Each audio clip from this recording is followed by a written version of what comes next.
Right? Said touch it.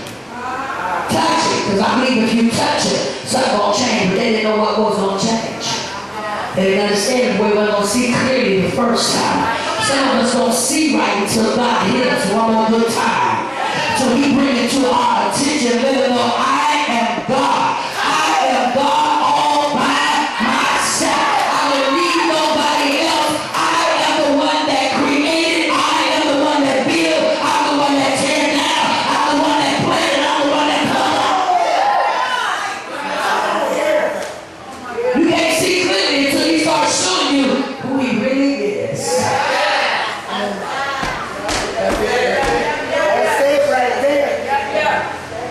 Look again, his sight was restored. And he began to see everything clearly. Now his sight was perfect. This was the outcome of the disciples that God anticipated for the disciples. He wanted them to understand what he was talking about when he was talking about leaven in the bread. Read the scripture. He wanted them to have a grip on what he was saying when he said it, and he wasn't talking about a loaf of bread. So he showed them through this example, which I don't know how Mark hooked it all up like this, but this is how Mark had it hooked up. And from what I understand, it's really one of the only miracles that is written in Mark in this structure. And he's telling us that I want you to be able to catch clearly spiritual truths when I speak them to you. I don't want you to question me and ask me am I talking about something else when I'm speaking spiritual things. Only children ask a lot of questions. Adults get the concept. Adults, mature Christians understand when God is moving. You don't have to say a word to them. They feel it in their spirit. They know it's one God, one baptism, one Lord. Come on here, somebody. They understand when you're mature in God. But children ask questions.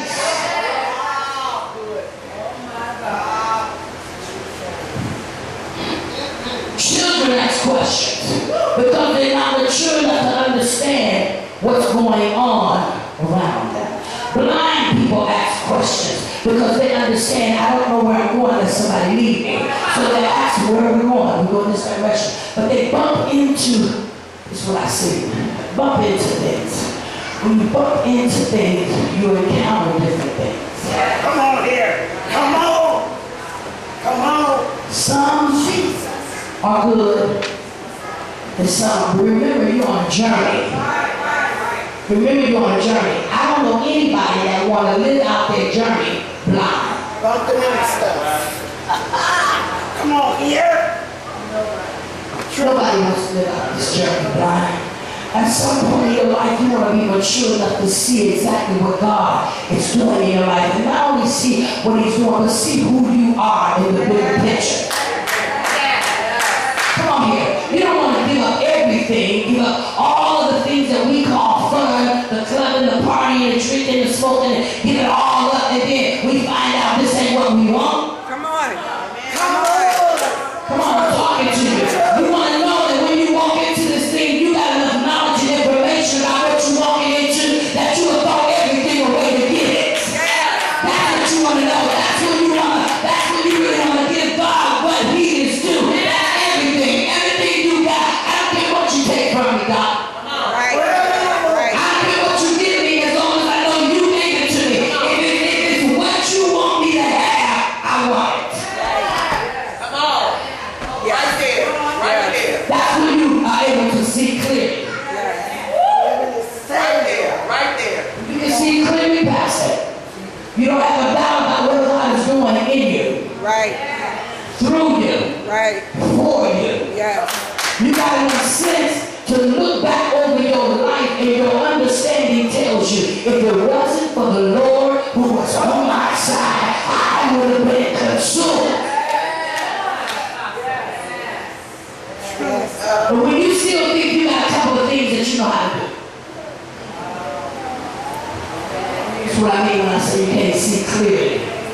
You still got a couple of plays that you want to make, a couple of manipulating moves that you want to do. You still got some some stuff you think you slick in. Yeah. Yeah. Come on. That's what you ain't seeing clearly. That's right. Then God has to put his hands Yes. on you again. And Yes. you still talking about the kingdom people Yes.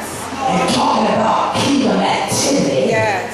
And talking about what you don't understand about it and why we gotta do this or why we gotta do that. Then we understand that God gotta put his hands on you again. Not us put our hands on you. He gotta put his hands on you. Because when he put his hands on you, he know how to make you see. Yes. Clear. Yes. That's why I said, Lord, put your hands on me again. I don't want to lose sight of what you've already done in my life. I don't want to lose sight of what you're doing in my life. But I don't want to miss what you're going to do because I can't understand it. Right. Right. You don't know what the next move of God is. Nobody would have told that man that spit from somebody and dirt was going to cause him to see. You don't know what God will use to bring you out of where you are. But if you don't give it a chance, how are you going to get out?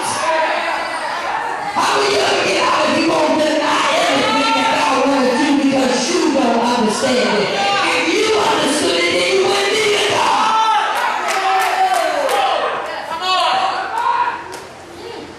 You wouldn't need a God. What you need a God for? You need your own God if you understood everything like that. Help us We don't out. understand everything God is doing. We don't understand everything God is doing. That's why he's God. Yes. Help us out. Help us out. Now let me help you get rid of some of the bitterness from the encounters of your Oh, blindness. Jesus. Come on, help us out. When you bump into people, it all depends how the other person feel about you bumping into them.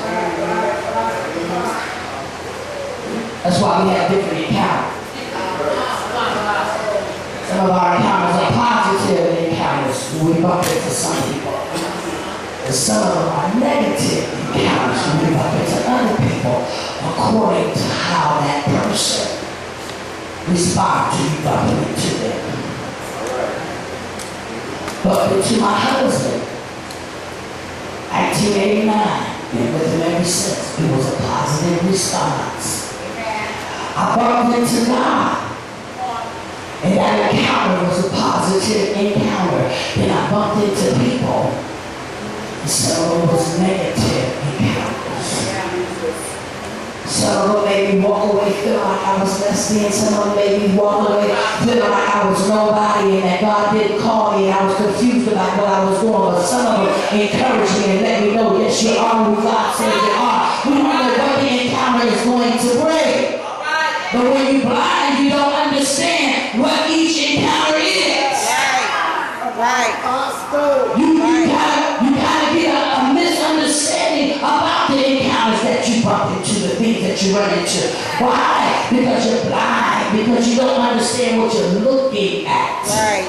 But when God lays his hands on you again, and when God begins to minister to your spirit through spit, through dirt, through people, through things, through situations, you're able to get up and say, I see. When he said, what you see? I see men clearly. Yes. Yes. I see them. I see their faults. I see their weaknesses. And I'm still willing to love them. I'm still willing to give them. I'm still willing to go through for them. I'm still willing, just like he did, to go to the cross.